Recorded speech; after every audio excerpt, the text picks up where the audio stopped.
Good morning. तो हम जो लास्ट लेक्चर था उसको कंटिन्यू करते हैं। दिस इज लेक्चर 9 एंड अब यहां पर जैसे चल रहे थे तो k square equal to omega square, और जो k की वैल्यू हमने जैसे यहां सब्स्टिट्यूट की थी k, जब k स्क्वायर तो ये k की वैल्यू हो जाएगा r/2l, तो k square means r square, it means r square by 4l square, this is equal to 1 omega square 1 by LC.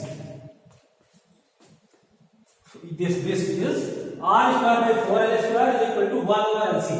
अगर ऐसी सिचुएशन आती है तो ऐसी सिचुएशन में this term will become zero. यहां पर ये भी जो टर्म है ये जीरो हो जाएगा, ये टर्म जीरो होगा, ये सिंप्लीफाई होकर के अब जो इक्वेशन बनेगी that equation comes out to be q is equal to q naught, then इसका जो सॉल्यूशन इस प्रोसेस में आएगा that is q is equal to q naught minus q is equal to q naught minus q naught exponential minus kt, q naught minus q naught exponential minus kt, ये एक इसकी value आ गई, और इसके साथ साथ में 1 plus kt, 1 plus kt, this is the solution of this equation under this condition. अब इस इक्वेशन में आप देखिए तो यहां पर ये इसका जो ग्राफ आता है, graph of this equation Q के लिए अगर प्लॉट किया जाए, इसका नेचर कुछ ये है, इस तरह से नेचर आता है। इसकी जो एक्सपोनेंशियल डिके होगी, यहां पर देखिए ये जो एक्सपोनेंशियल नेचर का फिर से चार्ज की जो वैल्यू आ रही है वो q माइनस क्यू नॉट, यहां पर भी था q नॉट बाई 2 था, नेचर एक ऐसा है। क्या होगा यहां पर, यहां q नॉट बाई 2 था, यहां पर q नॉट है, इसकी जो चार्जिंग है दैट बिकम्स फास्ट, इसकी फास्टेस्ट चार्जिंग होती है इस सिचुएशन में। और इसको हम, ये जो ग्राफ है नंबर 2, सेकेंड वन, इसको हमने यहां पर दिखाया, ये है। इस सिचुएशन को अभी हम नाम देते हैं, तीनों को, तीनों सिचुएशन को नाम देते हैं। तो जब k square omega square equal है, the graph is steeper, means the charging of the capacitor is faster and you can say it is fastest but is again exponential, जो ये नेचर इसके बता रहा है। थर्ड सिचुएशन, जो तीसरी situation है, उसको हम यहां पर ले लें, और थर्ड सिचुएशन है when k square is less than omega square, when k square is less than omega square, k square less than omega square, और जब k square less than omega square हो जाएगा तो देखिए जो टर्म है that term becomes imaginary, ये imaginary term हो जाएगा। और इसका जो सॉल्यूशन है इस स्थिति में, the solution of the equation q, अब जो q की वैल्यू आती है that solution in this situation, ये चार्जिंग है, और ऐसी स्थिति में that is q not, that is it is q naught minus q not omega by beta. ये वैल्यू डायरेक्ट ली गई है, यहां सोल्यूशन की प्रोसेस में हम नहीं गए हैं। Exponential minus kt, exponential minus kt cos beta t minus theta, cos beta T minus theta, ये इसका सॉल्यूशन यहां पर आया है। और इसको ये 5 है, 6 लिख देते हैं। अब देखिए, अब इसकी एनालिसिस करते हैं। यहां पर जो कुछ वैल्यूज आई उनको देख लेते हैं। यहां पर जो थीटा का जो टर्म आया है, तो जो tan थीटा की वैल्यू है, tan theta is a by theta, tan theta is k by theta and beta is minus omega square minus k square square root. Beta is square root omega square minus k square. This is beta. Omega square minus के square. और इस तरीके से अब यहां पर देखें, इस सिचुएशन में ये इक्वेशन है, इसकी जो ग्राफ अगर इसका बनाया जाए, इस तीसरी सिचुएशन का ग्राफ बनाया जाए तो इसमें देखिए कोसाइन का टर्म आ गया. साइन या कोसाइन जहां भी होता है ये एक पीरियोडिक फंक्शन जुड़ गया, इसमें ऑसिलेटरी नेचर आ गया. इसमें यहां पर कहीं भी थीटा का या साइन या कोसाइन जैसा कोई टर्म इन्वॉल्व नहीं है. यहां पर एक पीरियोडिक नेचर आ गया, कोसाइन कॉस थीटा या साइन थीटा जैसा टर्म यहां आ गया. तो इसको ग्राफ जो इसका आता है इस सिचुएशन में, that is this one is the case कि पहले ये चार्जिंग होगी of greater amplitude and then its amplitude decreases. तो फिर से यहां पर देखिए exponential term is again there, cosine term is there. So cosine term makes the nature oscillatory.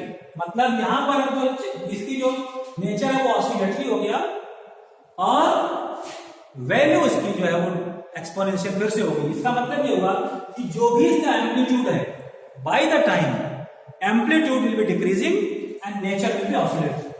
अब ये जो तीनों नेचर आ गए इसमें तीन केसेस आपने देख लिए. पहला k square greater than omega square, k square is equal to omega square and k square less than omega square. तीनों के ये ग्राफ्स हैं. ये थर्ड सिचुएशन का ग्राफ है, ये पहली, ये दूसरी और ये तीसरी. पहली जो सिचुएशन है, फर्स्ट सिचुएशन, इसको हम कहते हैं ओवरडैम्प्ड.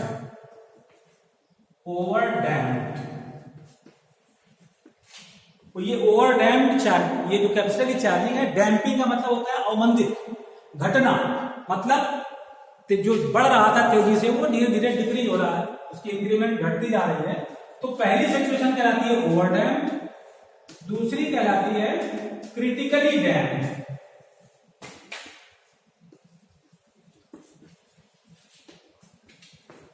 ओवरडैम्प्ड and critically damped and third one is oscillatory.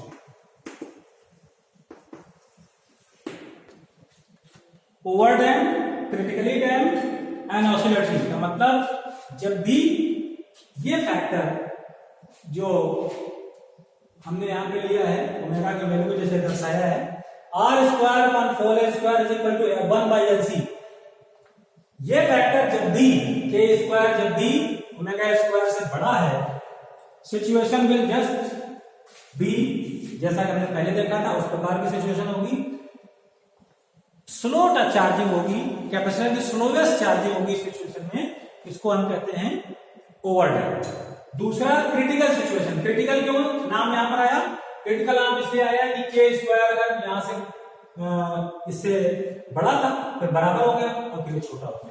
तो अधिक और कम के बीच की सिचुएशन है और ऐसे सिचुएशन में ये फास्टेस्ट चार्जिंग कैपेसिटर होती है पर उसका नेचर एक्सपोनेंशियली होता है. इसको क्रिटिकली डैम्प्ड कहते हैं.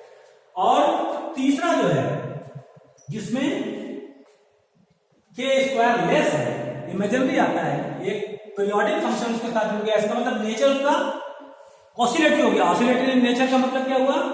ऑसिलेटरी नेचर का मतलब हुआ कैपेसिटर पहले चार्ज होगा, ये मीन वैल्यू देगी. यहां पर ध्यान देने की बात यह है कि कैपेसिटर का जो मीन वैल्यू ऑफ चार्ज है वो क्यू है, ये पीक वैल्यू हो गई और ऑसिलेटरी कंडीशन के लिए ये मीन वैल्यू हो जाएगी. जैसे कोई ऑसिलेटर होता है मीन पोजीशन के अराउंड ऑसिलेट करता है, ये चार्ज यहां तक बढ़ता है और जो मैक्सिमम चार्ज है उस मैक्सिमम चार्ज से ज्यादा चार्ज गेन कर लेता है, ओवर चार्जिंग होगा इसमें. इसके बाद फिर रिड्यूस होगा, अपनी जो क्यू नॉट है उसको रिड्यूस होगा और रिड्यूस होने के बाद फिर जैसे इनर्शिया की प्रॉपर्टी होती है तो ये रिड्यूस होकर फिर और नीचे आ गया, जो क्यू नॉट है उससे कम हो गया, फिर बढ़ेगा अपने क्यू नॉट को अटेन करने के लिए और एक्सेसिव हो जाता है. तो इस प्रकार से कैपेसिटर की ओवर चार्जिंग और under charging, over charging, under charging, ये ऑसिलेटरी सिचुएशन यहाँ पर डेवलप हो गई और उस ऑसिलेटरी सिचुएशन की धीरे धीरे डैम्पिंग होती जा रही है, मतलब एम्पलीट्यूड घटता जा रहा है और फिर वो एक लार्ज टाइम के बाद फिर कांस्टेंट चार्ज क्यू नॉट को अटेन कर लेगा। तो इस प्रकार से अगर एक कैपेसिटर इंडक्टर और रजिस्टर के थ्रू सीरीज में कनेक्टेड है तो चार्जिंग के नेचर को यहां पर इस तरह से डिस्क्राइब किया गया है। ये एक बात हो गई। दूसरी बात, तो जैसे हम चार्जिंग डिस्कस करते हैं तो हर एक उसमें अब डिस्चार्जिंग की बात आती है तो अब दूसरा कनेक्शन इसका लेते हैं डिस्चार्ज। ये पहली सिचुएशन हो गई। अब आते हैं डिस्चार्जिंग। तो कंडीशन अब हो गई चार्जिंग को हम बता देते हैं डिस्चार्जिंग में। Discharging of capacitor,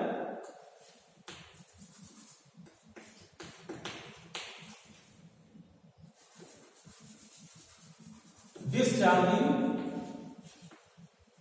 of capacitor through